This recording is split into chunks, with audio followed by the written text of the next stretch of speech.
got a Bible, turn with me to Judges chapter 1. We're just 1 week in, so if you missed last week, you're going to be okay. We're not so far in that you're going to be lost. In fact, we'll sort of backtrack a little bit just to make sure we're kind of all on the same page here as we start. But last fall, I was passing through Calgary, and I stopped at IKEA. Now, I have a love-hate relationship with IKEA. Most of you will be able to relate.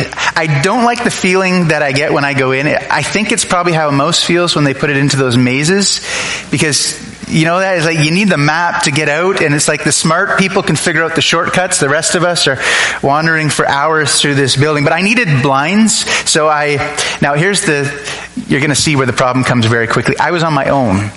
Linda was not there with me. Now, I did have her cell phone, and I think I called home like 3 or 4 times over the course of half an hour in the blind section. So it's this section that's probably twice the size, maybe 3 times the size of the stage, with all the colors of the blinds that you could possibly imagine, except for the color that I thought I wanted, which was the first problem. And then there's the measurements, and then there's how much do you want to be able to see through the blind, and then do you want it to do this or pull down? Anyway, I finally got to the moment where I selected my blinds, I bought my blinds, I brought my blinds home, I set them in a room knowing that in a few months' time I would need them. That moment came 2 weeks ago as I took the first blind out of the package. The room was all painted and ready for window coverings, and I installed the first blind. Now, in the package came this little booklet, the instruction manual. And it's interesting, I didn't realize this, that now with IKEA products, there's actually no words at all. So you don't have to worry about the language issue anymore. Now there's just helpful little diagrams. Perfect. So I open up my helpful little diagram book. And now there's only like 6 pieces in the box. So I was in pretty good shape, feeling fairly confident at the start. I had to supply my own screws. That was interesting. So I knew as I was starting to get a little nervous what screws to use and all these kind of things. And then I got the blind up. It looked good. It fit. I stepped back. It's like, this is success. And then I went, and I don't even think I pulled it down. I think I went to get Linda, and I need a lot of affirmation. I'm like, look at what I've done, right? So she comes and pulled the blind down, and it went back up. Pull the blind down, went back up. I'm like, I'm looking at this thing, and there's only so many parts that I could have messed up on, and I don't think I did. And so I remember thinking, I got to take this back to IKEA in Calgary. I got a deficient, what are the odds that I got a deficient blind from IKEA? Now, I let some time go by because I wasn't going to rush back to Calgary just for the sake of one blind. And I had these 2 other blinds. And so I thought I will install the other 2 smaller blinds. And I did those just last week. I got them up.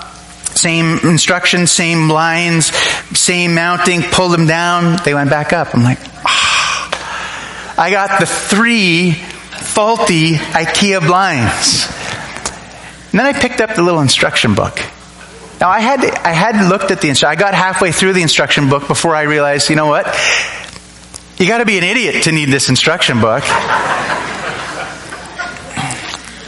But halfway through, there's a little picture of a guy. Kind of hard at first to figure out what he's doing, what the hands are doing. By the way, I was almost ready to drive a nail through the wall and make like a hook into the blind to keep it down. And then you realize you pull it down, and then you just give it a little pull and then a little release, and you let go, and it works. Amazing.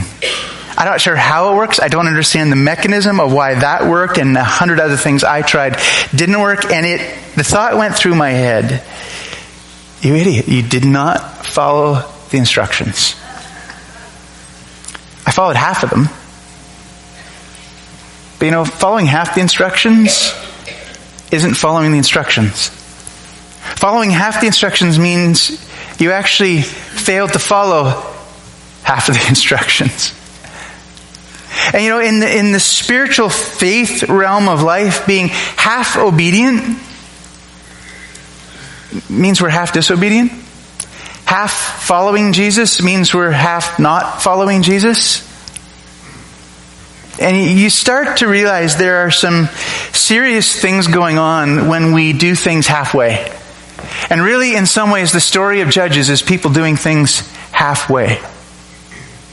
They half followed, they half listened, they half obeyed. And we're going to see this morning as we work through Judges chapter 1 and into chapter 2, God's assessment on what going halfway actually is all about.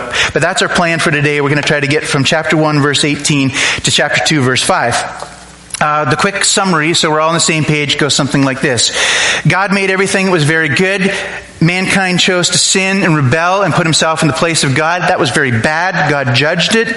There was death and sin and brokenness by Genesis chapter 3.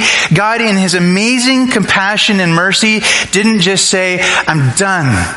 Earth, stars, solar system, be gone. Instead, he showed new grace. And by chapter 3 through 11 of Genesis, we have a very kind of interesting little repeated cycle. It gets repeated, I think, 4 times. The cycle is this. God shows grace, humans sin, God judges, and then there's new grace. So if you think through the story of Cain and Abel, it's got that plot line. Think through the story of Noah, it's got the plot line. Think through the story of the Tower of Babel, and we run into a problem. Because God has shown new grace, then man sins, then God judges, and you get to the end of Genesis chapter 11, and here's the $1 million question. Will God show grace again? In fact, Genesis chapter 11 ends without any answer to that problem. In some ways, the rest of Scripture is the answer. It's going to take the rest of Scripture for us to see God's response of new grace to the brokenness that we see in Genesis 1 to 11. And God's answer, his new grace, is going to come in the form of a promise made to a man named Abraham, who God picks out, not because of Abraham's greatness or obedience or stellar moral character, nothing. God just says, I'm just going to pick you, but Abraham, through you, I'm going to bless the nations. I'm going to give you offspring that number as many as the stars of the sky. I'm going to give you a great name. You'll be known. And I'm going to give you a land. I'm going to put you into a specific place that the rest of the world will be able to see what it means to follow me. Abraham has a son named Isaac. That promise is passed on. Isaac has a son named Jacob, whose name eventually is changed to Israel, who has 2 sons through whom that promise is passed on. That family ends up in Egypt because one son goes there whose name is Joseph, through whom this promise is passed on. The family ends up as slaves in Egypt, and 430 years of hard, brutal slavery will go by before God finally spares and delivers his people. That takes us to the book of Exodus. And through the next 40 years, God's people wander in the wilderness, which takes us all the way to the book of Joshua. And for about the next 5 years, give or take, the people of Israel, these offspring of these men, this family, begin to settle the land that God had promised, doing 2 things. 1, receiving the land God had given, and 2, bringing about the judgment on the peoples who had lived there that God had also promised he would bring. 6 specific people groups that God had named all the way back in Genesis, but clearly in Deuteronomy chapter 20, where God says, their sin has reached a maximum. I'm going to take no more. It took 400 years to get there, but now the moment has come of my judgment. And we arrive at the point of Judges chapter 1, of Joshua just having died at the age of 110, of no leader seemingly in his place, but this family now becoming a great nation, beginning to settle and conquer the land that God had promised to them. And last week we saw the opening stages of this book as a part of the family, one branch of the family, the tribe of Judah, has gone up, commanded by God to begin to take control of the land, to wage war on God's behalf, to finally claim the land God had promised to them hundreds of years earlier. And last week, as we walked through those opening verses, we wrestled with this strange dilemma. Is what we're reading an account of the obedience of the nation of Israel, or is it disobedience? Because it's a mixed bag. In fact, it almost seems like in every verse, there's a part of what we're reading that sounds right and good, and a part of what we're reading that sounds broken and sinful. And we're left sorting out as the readers, is this action to be commended and imitated?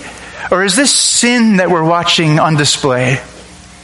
We're going to jump in verse 18, and we'll pick up with the exact same theme. In fact, that's going to be the message really through the rest of chapter 1 before we come to chapter 2.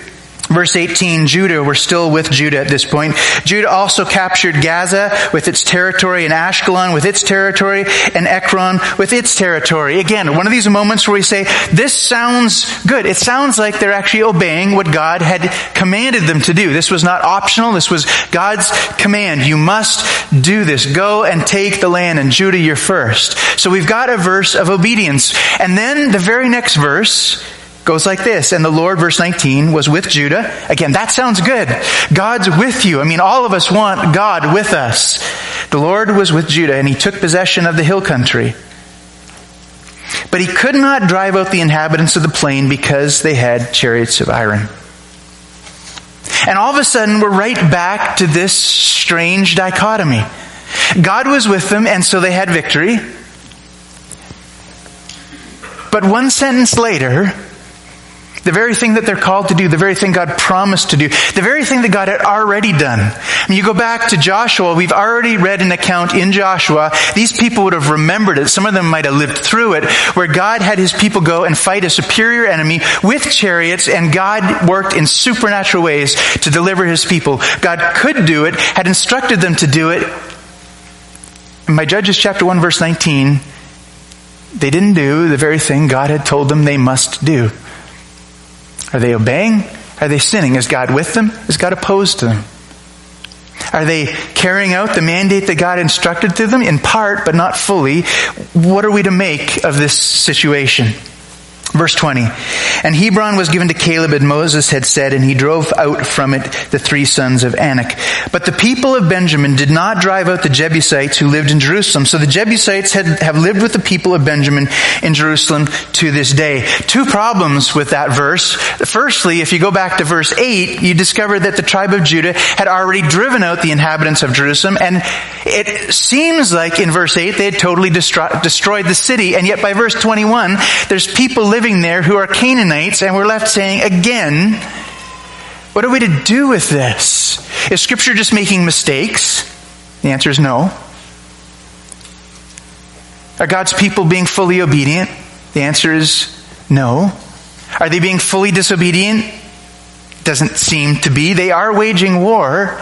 They are going into the land. But what do you do with this mess that we're reading of? The second thing we should note in that verse 21 is that for the first time, we have this little statement that someone lived with someone else. All right? Just pay attention to that one through the rest of chapter 1. When we read Judah's account, there was no statement of Judah living with anyone. Judah goes in, takes the land, and they're there. By the time we come to this little statement about the next tribe, Benjamin, we find out that the Jebusites, a part of these Canaanites who they're to destroy and expel from the land, are now living with the tribe of Benjamin. They're not supposed to be there. The instruction was really painfully clear, awkwardly clear even. The Canaanites are to be no more.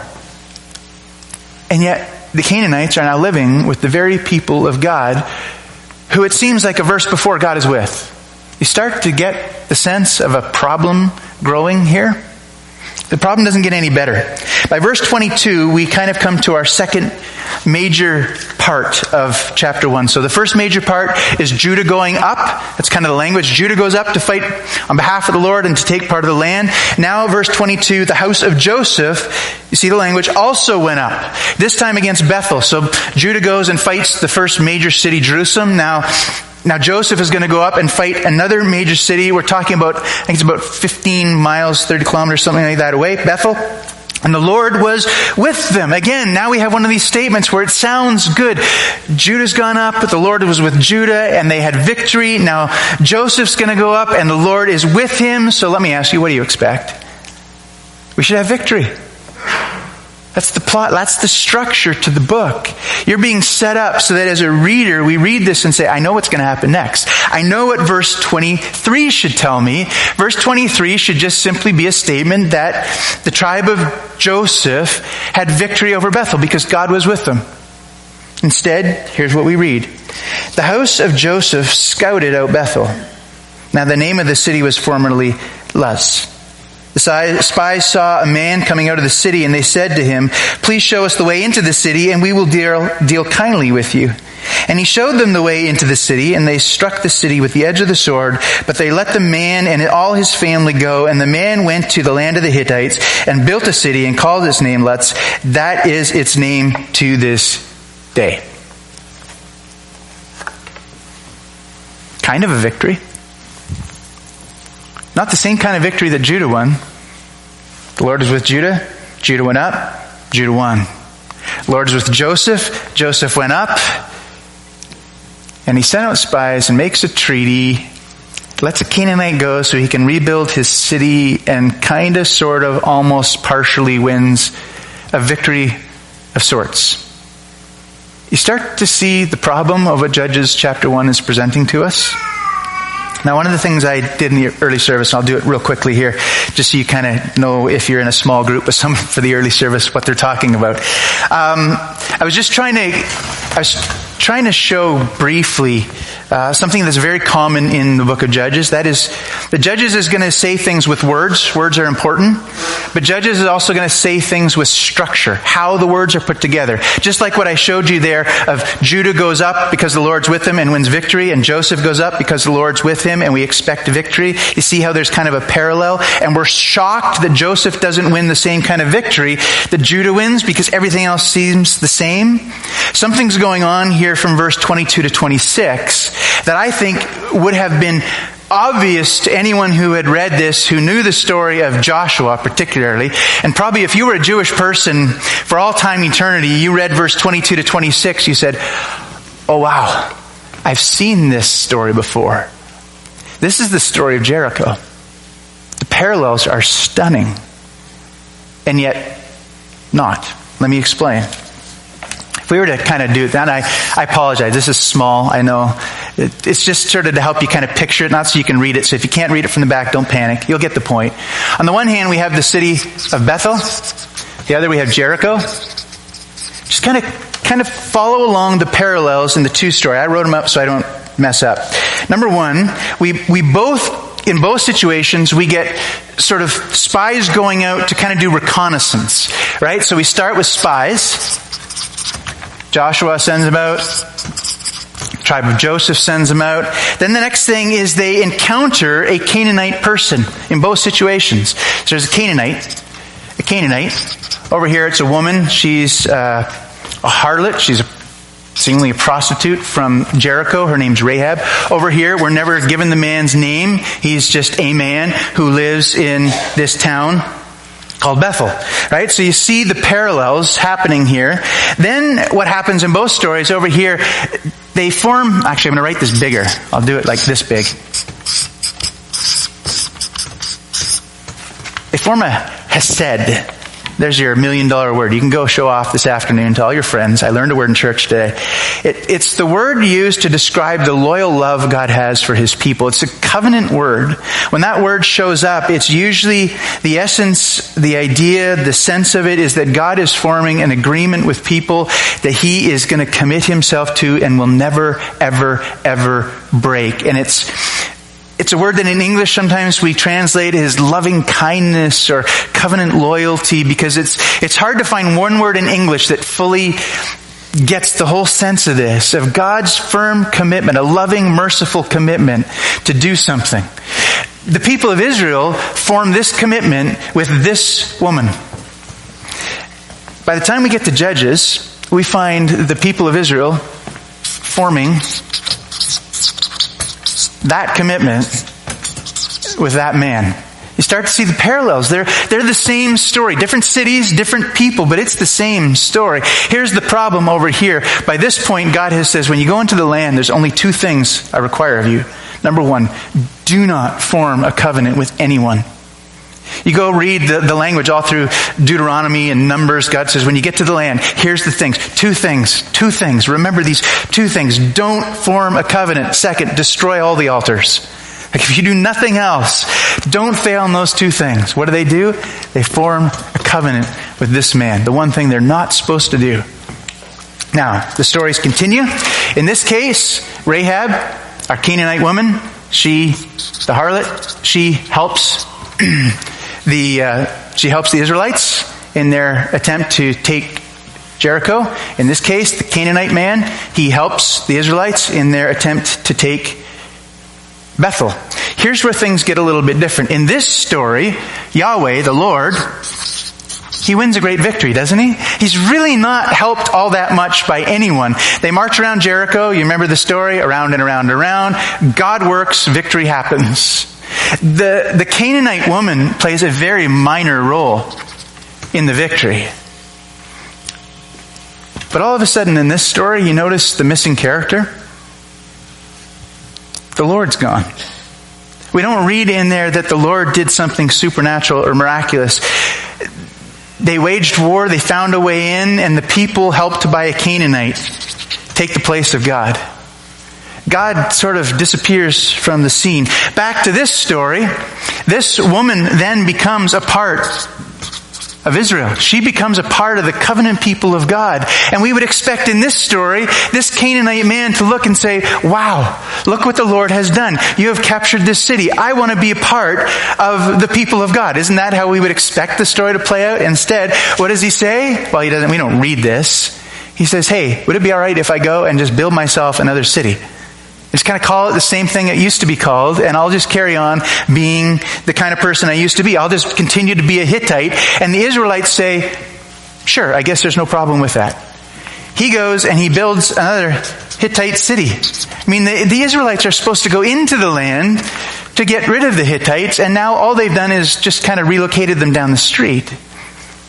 And then the most shocking moment of it all, when you get to the end of this story in Joshua chapter 6. It's told in chapter 2 and chapter 6, and between those two chapters, Israel is reminded of the covenant they formed with God at Gilgal. And get to the end, and we have this incredible statement. Yahweh, the Lord, was with them. That's how the story ends. The Lord is with them. Here's the problem. In this story, we start out there. You look at verse 22. The Lord was with them. And the end? We're left to wonder, where is he? Is he there? Has the disobedience of this people through this, where they should have looked and said, you know what? Wow, this sure reminds us of that time when God worked in amazing ways in Jericho. Maybe we should trust him in a similar way. But they didn't. And we get to the end, and here's the staggering question. Is it possible that they have lost fellowship with the Lord? All right, make sure you pay attention to the structure as you work through the book. All sorts of interesting stuff happening there. Through the next number of verses, from verse 27 to the end, we have a long list of the various tribes and their failures to take the land that they were supposed to take, that Joshua had spelled out from Joshua chapter 13 to 19. It's very particular. This tribe gets this area, this tribe gets this area. So we would expect Judges chapter 1 to be just a description of, they go in and they take the land. They go in and they take the land. They go in and they take the land. And instead we read things like this. Verse 27, Manasseh did not drive out the inhabitants. Verse 29, Ephraim did not drive out the Canaanites. Verse 30, Zebulun did not drive out the inhabitants. Verse 31, Asher did not drive out the inhabitants. Naphtali did not drive out the inhabitants in verse 33. You get the picture of what's happening? We start out with Judah. Remember I mentioned the whole living little word? You get Judah, no statement that anyone's living with him. Judah goes into the land. Judah seems to get rid of the Canaanites. He does the job. Benjamin goes into the land, and what happens? All of a sudden the Canaanites are living with Benjamin. By the time we get a little bit further into this story, it's no longer the Canaanites living with the Israelites. By the time we get to verse 33, it's the Israelites living with the Canaanites. And by the time we get to the end, by verse 35 and 36, we're confused by this point of who's even living with who. It's not really clear. The English maybe makes it seem clearer than it really is. We get to the end of the story and we're left saying, whose land even is this? The only description we get is a strange little comment about a border in verse 36. That unless you know somehow your ancient geography way better than I do, it's probably fairly meaningless, but let me give you a little tip. The cities that you're reading about right there in verse 36 are not on the outskirts of Israel. This isn't where you would expect to find an Amorite border. It is right in the heartland of the promised land. And we get to the end of chapter 1, we step back and we go, what's gone wrong? Whose land is this? This is the land promised by God to these people that they were to take. They haven't taken it. We get these interesting little insights all the way through, and I'll just mention 3 or 4 of them quickly before we jump into chapter 2. The place names start to take on some pretty important significance. By verse 29, we find out that Ephraim specifically did not drive out the Canaanites who lived in Gezer, which is one of the cities chosen by God to be a place where the Levites, the people who will lead the nation in worship, that's to be one of their cities. And what happens? They have no place. You start to get this sense that something's gone wrong. That if the priesthood who's to lead the nation of Israel in worship doesn't even have a place, what will happen to this nation as the story unfolds in the coming chapter? By verse 33, Naphtali didn't drive out the inhabitants of Beth-Shemesh or the inhabitants of Beth-Anath. Those place names, those aren't just insignificant place names. Those names actually have meaning. There means the house of or temple of. And then we're reading the names of Canaanite gods and goddesses. They failed to drive out the inhabitants of these places. Instead, what did they do? They said, well, we could never live there, obviously. These are the center points of Canaanite false religion. So maybe we failed, so I guess we'll just have to go live somewhere else. And that's not what you read, was it? They didn't succeed in driving the people out, and what did they do? I guess we'll just live with them. Beth-Shemesh, that's the center place for worship of the Egyptian god of the sun. The very people who have oppressed them for 430 years, Egypt had a center of worship of their God, and the Israelites are living there, seemingly without any particular issue, without any particular struggle. By the time we get to verse 35, the Amorites persisted in dwelling in Mount Heres and Ajalon. Well, does that mean anything? Kind of. Because that's the precise spot where Joshua once went to battle. It's the center of, again, the worship of the sun. That place, the language, the whole culture of that geographic spot was worshiping the sun god. And when Joshua showed up there and won a great victory, that's the spot where God stopped the sun moving. I love that story. When you know that background, it's like God saying, you know what, Canaanites, Egyptians, you might think your sun god is stronger than me. Watch this. And he stops the sun in a miraculous intervention. And now just a few short years later, the Israelites are going to live among the Canaanites in a center of worship of a false god. What do we do with chapter 1? Well, here's the irony.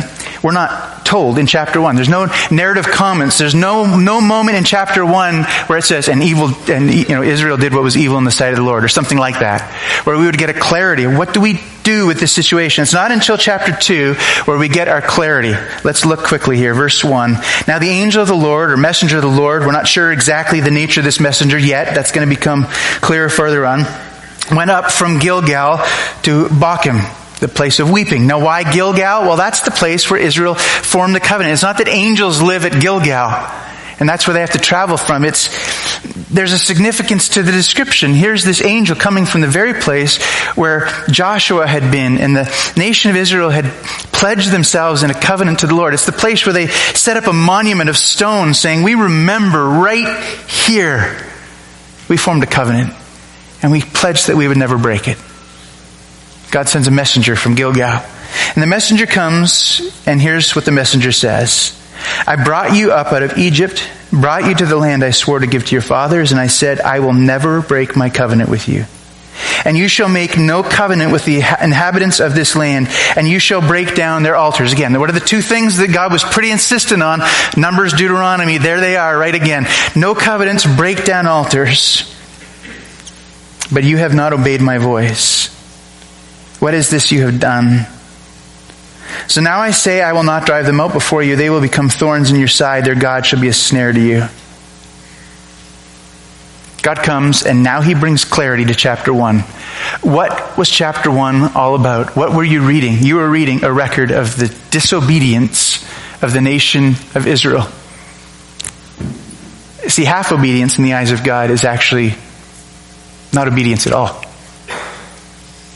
Half following is not following at all. And it's shocking in some ways that God didn't come along with sort of a mixed message and said, well, you did some good things, but then I have some things against you. Kind of like a message to one of the churches in Revelation. Instead, we just get this very clear, concise message. You didn't obey. I just asked some simple things of you, and you have failed. Now be really careful with what you do with verse 3. The one that says, so now I say. It sounds like God said, here's the covenant, and I was going to bless you, but you failed, and so now I'm changing the rules. That's not what's going on. That language is actually better translated. It would be much more fitting if we translated it as something like this. And God also said, because it's not that he's added a new message. Go back to Numbers chapter 33. It's exactly what he said he would do. This is his covenant. He said, here's the covenant I'm going to make, and I will keep it. If you obey, I'm going to bless you. If you disobey, there's going to be consequence. They knew it going in. They knew the simple steps of obedience required. They knew the consequence if they failed. And God's simply saying, I will keep my covenant. Where does that leave us? Let me try to bring some application to this morning. I think at a bare minimum, we need to think long and hard about our own obedience. Don't take this as a message and say, you know what, well, it's funny you mention it because I know someone who's only half obedient. Right? They show up at some stuff, but man, if you saw their lives, whew. Or I know someone who only kind of follows Jesus half-hearted. Do you want me to come and tell you that person afterwards and then you, pastor, you can deal with them? No. What I think we're supposed to do with passages like this is not use them as a measuring stick for other people. It's to examine our own lives. That's the continual message of Scripture. Don't go hunting for other people who you can condemn. Look at your own heart. Now, here's the specific I think we ought to look at long and hard. Yes, there's actions, and we're a mixed bag. In fact, one of the most common questions I run into in the counseling situation, this is a bonus, this is free. You get people who come with, a situation and they give an account of a person in their lives. And they've done some good things and some bad things. And they go like, what do I do with this? Is the person good or bad? I get asked essentially that question a lot of the time. Are they good or bad? Right? Because they've sinned, but they've also done some, like a husband or wife or kids. Like, what do we do with this? And I find it a funny question because it's a question that we never ask of ourselves. You notice how we do that? We look at ourselves and we know we're a mixed bag. I sometimes mess up. Sometimes I get it right. Sometimes I mess up. And I don't look and go, well, I've got to be one or the other. Either I'm good or I'm bad. Which am I? And clearly the good part must be the act. And so then we must conclude that I am a terrible person. Right? It's a fun conversation to have in an office. The reality is we're kind of a mixed bag, aren't we? Some days my trust and faith in the Lord is huge. I feel like I could take on the world. And sometimes just a few hours later, I look and go, why am I so weak? And I don't look and go, well, I'm a mixed bag, so the good part must have been an act and I was pretending. And no, I give myself all sorts of grace in that. So make sure you give people grace. But what do we do as we kind of consider this message of obedience? In 2 Peter chapter 1, Peter directs Christians just like us who are followers of Jesus on how he wants them to live. And he gets to verse 5 and he says to them, make every effort to supplement your faith with virtue, virtue with knowledge, knowledge with self-control, self-control with steadfastness, steadfastness with godliness, godliness with brotherly affection, and brotherly affection with love. Now there's a pretty good list of, boy, if we could do some things in following Jesus, what a great list. Knowledge, and virtue, and steadfastness, and godliness, and brotherly affection, and love. Don't stop halfway with the list. That's what I'm going to implore you. I think that's what we're inclined to do. See, some of us are great at the knowledge side, and we get truth down cold, and we know it. And we go, well, at least I've got half of it. Doing pretty good. Brotherly affection and love. That's full obedience. And others are great at the love part that ooze out. And we all love those people, right? Let's be honest. We love the people who want to love us. Don't stop halfway. Grab hold of truth. Grab hold of both sides of that. Now, how do we do it? Peter goes on in the next couple of verses. Whoever lacks these qualities, verse 9, is nearsighted. He's blind. Having forgotten he was cleansed from his former sin. Peter says, there's the problem. The problem's a remembering problem.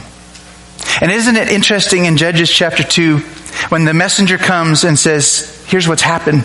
You need to remember that the Lord brought you out of Egypt. The Lord made a covenant. It's a remembering answer. Saying it seems like you have forgotten some things, and the forgetting of these things has led you into sin. And I think maybe the same thing is true in my heart.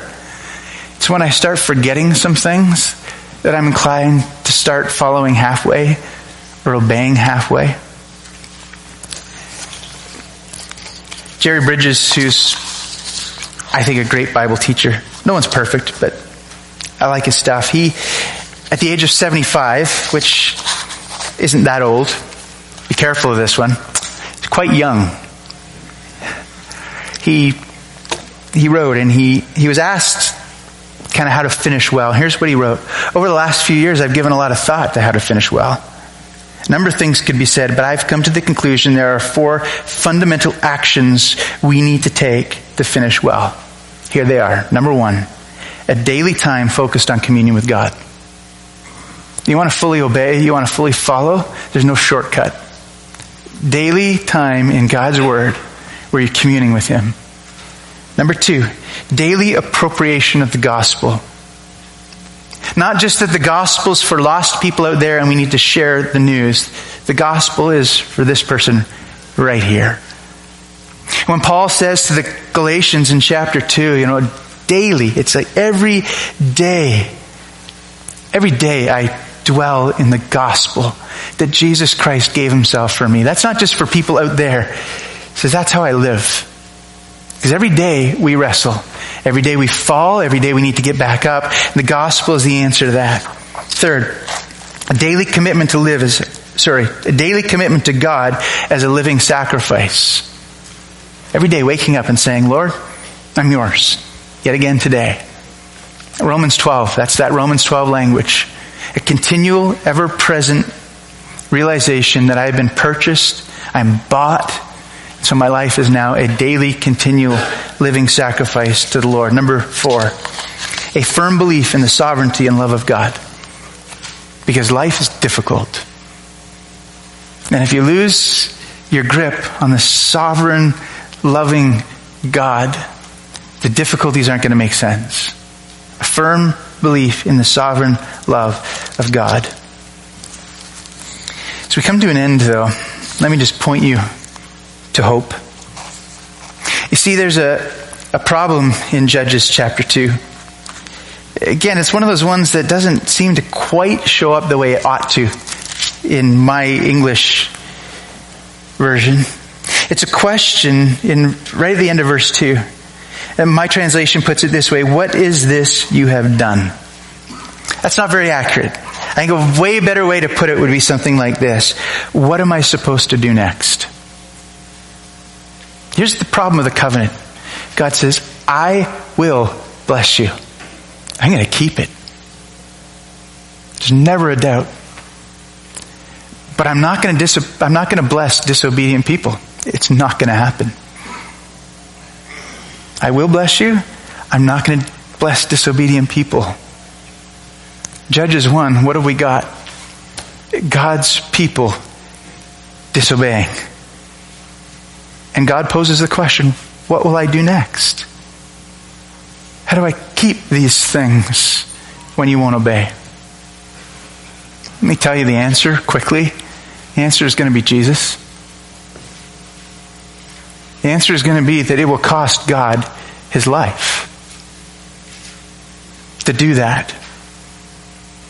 To be able to bless a people, but not bless a disobedient people. See, we're not going to be able to clean up our act enough that one day we qualify as obedient people and God says, oh, finally, I finally found a few good men and women that I can bless. Instead, he says in Jeremiah 31, I'm going to have to do something new. Not like the old covenant. I haven't failed in my part, but no one's been able to keep their part. So now I will do it all. I'll send my one and only Son.